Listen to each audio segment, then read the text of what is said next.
Hello बच्चों, कैसे हैं? चलिए स्टार्ट करते हैं हम एक नया चैप्टर जिसका नाम है principle of inheritance and variations. वंशागति तथा विविधता के सिद्धांत। वंशागति विविधता का सिद्धांत आनुवांशिकी का चैप्टर है।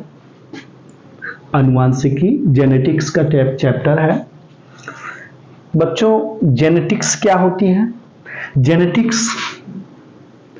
जेनेटिक्स विज्ञान की वह शाखा है जिसके अंतर्गत हम जीवों में होने वाले वंशागति, किसकी वंशागति? लक्षणों की वंशागति। जीवों में लक्षण पाए जाते हैं तो लक्षणों की वंशागति और उनमें पाई जाने वाली विविधताओं का, भिन्नताओं का अध्ययन करते हैं। उसे हम क्या कहते हैं? जेनेटिक्स कहते हैं। विज्ञान की वह शाखा जिसके अंतर्गत जीवों में होने वाली वंशागति तथा विविधताओं का अध्ययन किया जाता है, उसे क्या कहते हैं? जेनेटिक्स कहते हैं। बच्चों, जीवों में लक्षण पाए जाते हैं, नो डाउट, और ये लक्षण दो प्रकार के होते हैं। जीवों में जो लक्षण पाए जाते हैं ये दो प्रकार के होते हैं। एक तो वे लक्षण हैं जो कोई भी जीव अपने जीवन काल में अर्जित करता है, सीखता है। इसको हम कहते हैं एक्वायर्ड कैरेक्टर। और दूसरे वे लक्षण होते हैं जो उनको उनके माता पिता से मिलते हैं, उनको उनके जनक से मिलते हैं, पेरेंट्स से मिलते हैं।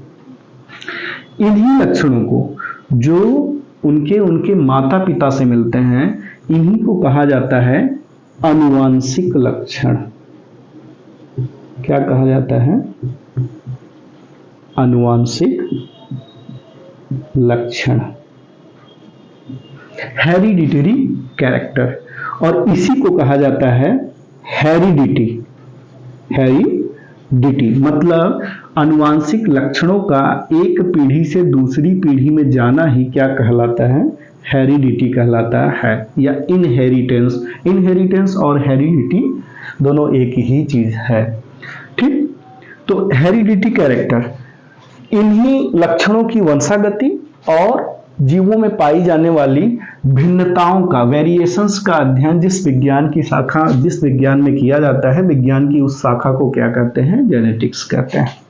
बच्चों, जेनेटिक्स जो शब्द है, ये जेनेटिक्स, इसको सबसे पहले यह शब्द विलियम वेटसन ने दिया था। कौन दिया थे?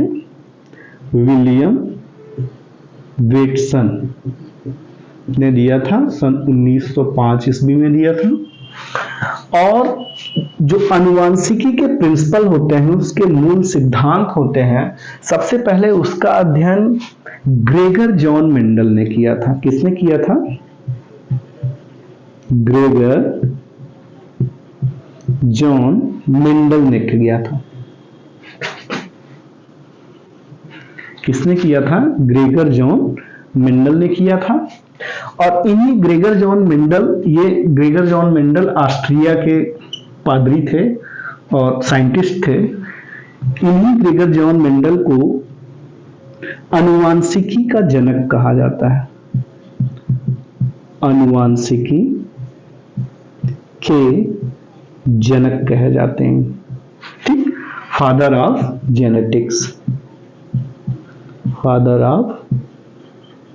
जेनेटिक्स।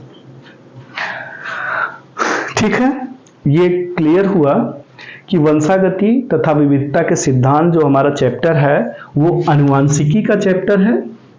और आनुवांशिकी क्या है? आनुवांशिकी विज्ञान की वह शाखा है जिसके अंतर्गत हम जीवों में होने वाली वंशागति, लक्षणों की वंशागति तथा विविधताओं का अध्ययन करते हैं। ठीक, अब ये वंशागति क्या है?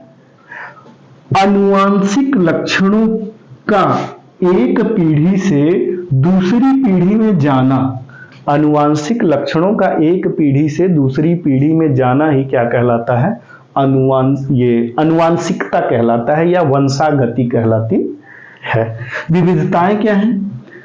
विविधताएं एक ही जाति के जीवों में, एक ही स्पीसीज के जीवों में उनकी कायाकल्प जो बनावट होती है या उनके डीएनए में बहुत सारे भिन्नताएं होती हैं, बहुत सारे जो है अलग अलग लक्षण दिखाई देते हैं, उन्हीं को हम क्या कहते हैं? विविधता कहते हैं। मतलब एक ही जाति के जीवों में पाई जाने वाली जो भिन्नताएं हैं वही क्या कहलाती है? विविधता कहलाती है।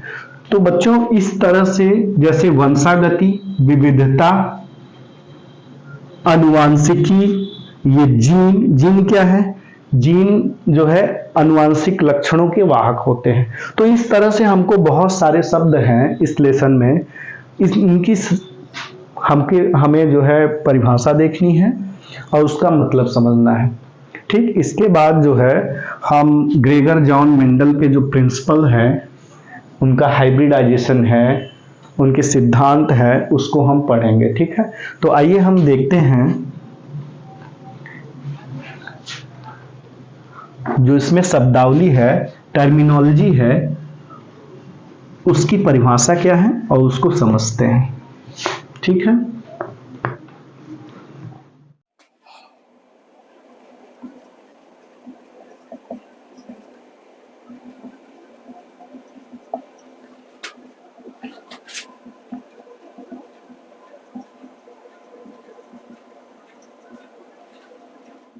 ठीक है बच्चों, तो देखते हैं अनुवांशिकी, जेनेटिक्स क्या है? विज्ञान की वह शाखा जिसके अंतर्गत जीवों में होने वाली वंशागति तथा भिन्नताओं का अध्ययन किया जाता है, अनुवांशिकी कहलाता है। जैसा कि अभी हमने डिस्कस किया था कि जीवों में होने वाली वंशागति, लक्षणों की वंशागति और उनमें पाए जाने वाले वेरिएशंस, एक ही स्पीसीज के जीवों में पाए जाने वाले अंतर, उन्हीं को हम क्या कहते हैं? भिन्नता। इनका अध्ययन विज्ञान की जिस शाखा में किया जाता है उसे हम क्या कहते हैं? अनुवांशिकी कहते, जेनेटिक्स कहते हैं। वंशागति क्या है? वंशागति क्या है? हेरिडिटरी, इसको कहते हैं हेरिडिटी या इनहेरिटेंस भी कहते हैं। अनुवांशिक लक्षणों का, किसका? अनुवांशिक लक्षणों का एक पीढ़ी से दूसरी पीढ़ी में जाना वंशागति कहलाता है। जैसा कि अभी हमने डिस्कस किया था कि जीवों में दो प्रकार के लक्षण पाए जाते हैं। एक तो वे लक्षण हैं जो उनको उनके माता पिता से मिलते हैं, जिसे हम हेरिडिटी कैरेक्टर कहते हैं। क्या कहते हैं? हेरिडिटी कैरेक्टर कहते हैं। उन लक्षणों का एक पीढ़ी से दूसरी पीढ़ी में जाना, वो क्या कहलाता है? वंशागति कहलाता है। और एक लक्षण और होते हैं जो कोई भी जीव अपने जीवन काल में क्या करता है? सीखता है, अर्जित करता है, जिसको हम क्या कहते हैं? एक्वायर्ड कैरेक्टर कहते हैं। ये हम डिस्कस कर चुके हैं। इसके बाद देखते हैं अनुवांशिक लक्षण क्या है, क्योंकि अनुवांशिक लक्षणों का ही एक पीढ़ी से दूसरी पीढ़ी में जाना वंशागति कहलाता है। तो अनुवांशिक लक्षण क्या होते हैं? हेरिडिटरी कैरेक्टर, वे लक्षण जो एक पीढ़ी से दूसरी पीढ़ी में जाते हैं, वे लक्षण जो जीवों में एक पीढ़ी से दूसरी पीढ़ी में स्थानांतरित होते हैं, उन्हें हम अनुवांशिक लक्षण कहते हैं। Those characters that are passed through one generation to another generation क्या कहलाते हैं? हेरिडिटरी कैरेक्टर कहलाते हैं। जीन क्या है? जीन अनुवांशिक लक्षणों के वाहक होते हैं। जो अनुवांशिक लक्षण होते हैं, ये एक पीढ़ी से दूसरी पीढ़ी में किसके थ्रू जाते हैं? जीन के थ्रू जाते हैं। जीन ही क्या होते हैं? अनुवांशिक लक्षणों के वाहक होते हैं। और जीन क्या होता है? केंद्रक द्रव्य में, कोशिका में केंद्रक पाया जाता है। केंद्रक द्रव्य में सूक्ष्म तंतुओं जैसा फैला हुआ एक भाग है, एक संरचना है, जिस पर अनुवांशिक कोड पाए जाते हैं। जिसको हम क्या कहते हैं, इनको हम कहते हैं गुणसूत्र। क्या कहते हैं? गुणसूत्र। गुणसूत्र पर क्या पाए जाते हैं? जीन पाए जाते हैं। और जीन हमेशा किसमें पाए जाते हैं? जीन हमेशा जोड़े में पाए जाते हैं। जीन सदैव जोड़े में पाए जाते हैं। इन्हीं को हम क्या कहते हैं? जीन कहते हैं। अब युग्म विकल्पी क्या है? युग्म विकल्पी जिसको हम कहते हैं एलील। जो ये जीन हमेशा जोड़े में पाए जाते हैं, ये जीन गुणसूत्र पर एक ही स्थान पर पाए जाते हैं। जो जोड़े होते हैं, ये जोड़े गुणसूत्र पर एक ही स्थान पर पाए जाते हैं। इन्हें हम क्या कहते हैं? एलील कहते हैं। इन्हीं जोड़ों को हम क्या कहते हैं? इन्हीं पेयर्स को हम कहते हैं एलील। एलील कहते हैं। ठीक है। अब इसके आगे हम देखते हैं वेरिएशंस, भिन्नता। ठीक है।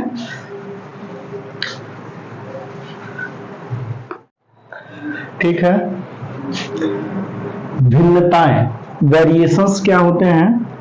एक ही जाति के जीवों के शारीरिक अविकल्प और उनके डीएनए में अंतर क्या कहलाती है? भिन्नता कहलाती है। मतलब एक ही जाति के जो जीव होते हैं, उनकी शारीरिक बनावट, शारीरिक अविकल्प और उनके डीएनए में जो अंतर पाया जाता है, उन्हीं को क्या कहते हैं? भिन्नता कहते हैं, वेरिएशंस कहते हैं। ठीक। इसके बाद है समयुग्मजी, होमोजाइगस। होमोजाइगस क्या होते हैं?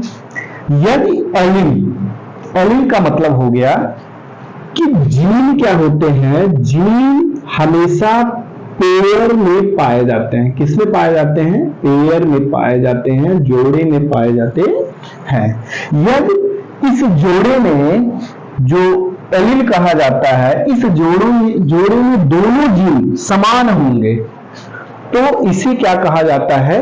समयुग्मजी कहा जाता है, होमोजाइगस कहा जाता है। जैसे कैपिटल टी, ये दोनों जीन क्या हैं? दोनों समान हैं, इसलिए इनको क्या कहा जाएगा? समयुग्मजी कहा जाएगा।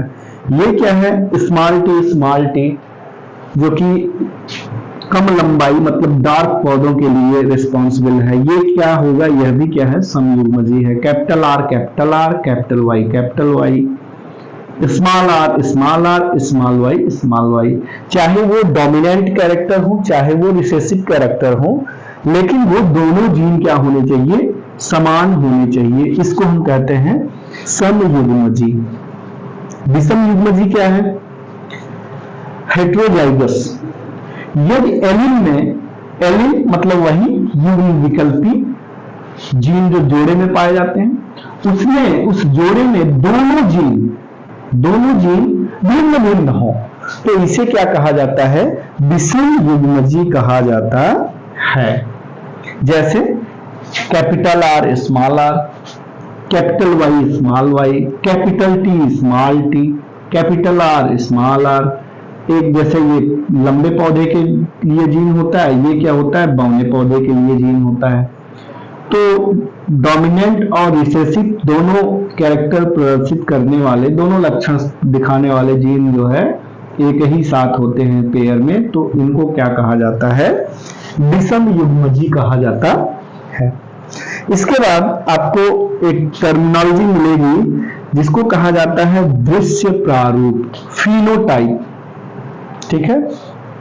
हम जब जो है मेंडल के प्रयोग पढ़ेंगे, तो उसमें हाइब्रिडाइजेशन है, जो एकल संकरण, द्विसंकरण और बहुसंकरण हम पढ़ेंगे, तो उसमें लास्ट में हमको ये फिनोटाइप और ये जीन प्रारूप, जीनोटाइप दोनों निकालना होता है। तो फिनोटाइप होता क्या है? दृश्य अथवा व्यक्त लक्षण। क्या है? दृश्य अथवा व्यक्त लक्षण। इट मीन्स जो लक्षण हमको जीवों में दिखाई देते हैं विजुअली, उन्हें हम क्या कहते हैं? दृश्य प्रारूप कहते हैं। जैसे लंबा, बौना, सफेद, गोल, कोई गोरा है, काला है, लंबाई ज्यादा है, हाइट कम है, तो ये क्या है? ये these are the phenotype characters. ये क्या है, फिनोटाइप है। और जीन प्रारूप क्या होता है, किसी लक्षण से संबंधित ये जो लक्षण है, जैसे लंबा है, बौना, सफेद, गोल, इन लक्षणों से संबंधित जीन संरचना, वे संरचनाएं, जीन की वे संरचनाएं जो इन लक्षणों को प्रदर्शित करती हैं, उनकी जीनी संरचना, जीन स्ट्रक्चर, जीन प्रारूप कहलाती है। ठीक, जैसे लंबे पौधे के लिए क्या होता है, कैपिटल टी, ये होता है कैपिटल टी, डोमिनेंट मतलब प्रभावी लक्षण है, ये इसका जीन प्रारूप है। लंबे पौधे का जीन प्रारूप क्या है, ये फिनोटाइप है लंबा, और जीनोटाइप है ये कैपिटल टी। ऐसे ही बौने पौधे का ये फिनोटाइप क्या हो गया, बौना छोटे पौधे का, और इसका जीनोटाइप क्या हो गया, स्मॉल टी। इस तरह से जो है इसको हम जीनोटाइप और फिनोटाइप कहते हैं। अभी एक शब्द आया इसमें, प्रभावी लक्षण और अप्रभावी लक्षण, जिसे कहते हैं डोमिनेंट कैरेक्टर और रिसेसिव कैरेक्टर। तो उसको भी हम देख लेते हैं फटाफट। इसके बाद हम देखेंगे मेंडल के प्रयोग। जो मेंडल ने 3 प्रयोग किए मटर के पौधे पर, जिसे मोनोहाइब्रिडाइजेशन, डाईहाइब्रिडाइजेशन और पॉलीहाइब्रिडाइजेशन के नाम से जाना जाता है। तो हमें क्या देखना है अभी, प्रभावी लक्षण, डोमिनेंट, प्रभावी लक्षण, डोमिनेंट कैरेक्टर क्या होते हैं, माता पिता के वे वंशानुगत लक्षण, माता पिता से आए हुए वे लक्षण जो संतान में दिखाई देते हैं, उन्हें क्या कहते हैं, प्रभावी लक्षण कहते हैं। जैसे मेंडल के प्रयोग में कैपिटल टी क्या है, एक प्रभावी लक्षण है, जो लंबाई के लिए जिम्मेदार होता है। इससे पौधे क्या होते हैं, लंबा होते हैं। ठीक, और अगर स्मॉल टी है, यह क्या है, अप्रभावी है, जिसे कहते हैं अप्रभावी लक्षण, रिसेसिव कैरेक्टर्स। माता पिता के वे वंशानुगत लक्षण, बात याद रहे हमेशा, वंशानुगत लक्षण, हेरिडिटरी कैरेक्टर, वे कैरेक्टर जो माता पिता से बच्चों में स्थानांतरित होते हैं, वही लक्षण क्या कहलाते हैं, वंशानुगत लक्षण कहलाते हैं। जो संतान में छिपे रहते हैं, आते तो हैं, माँ बाप से बच्चों में आते हैं, स्थानांतरित होते हैं, लेकिन वे क्या होते हैं, छिपे होते हैं, मतलब अपने आप को प्रदर्शित नहीं करते हैं। उन्हें क्या कहते हैं, अप्रभावी लक्षण कहते हैं। ठीक है, अब हम नेक्स्ट वीडियो में देखेंगे कि मेंडल का प्रयोग, क्या देखेंगे, मेंडल के प्रयोग। ठीक, तो आप प्रिपरेशन कर लीजिए, हम इसके बाद ये देखेंगे। और आपको वीडियो अच्छी लगी है तो इसको लाइक करिए, शेयर करिए, और चैनल को अभी तक सब्सक्राइब नहीं किया है तो उसको सब्सक्राइब करिए। ठीक है,